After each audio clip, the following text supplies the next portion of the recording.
it's Britt McDonald with Britt McDonald Realty. Kitec plumbing, it's something that a lot of people don't know about.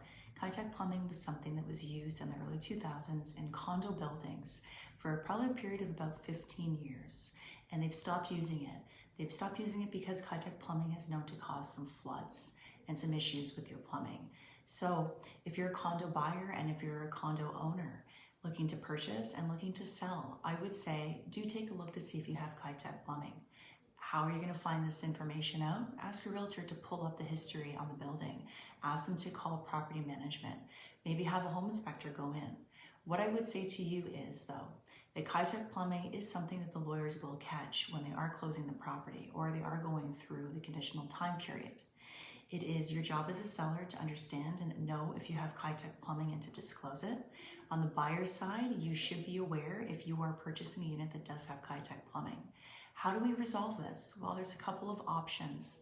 Sellers, you can replace Kitec plumbing before your property closes. And buyers, you can ask the sellers to do that. Now, the negotiation is going to happen between the buyer and the seller in terms of the cost.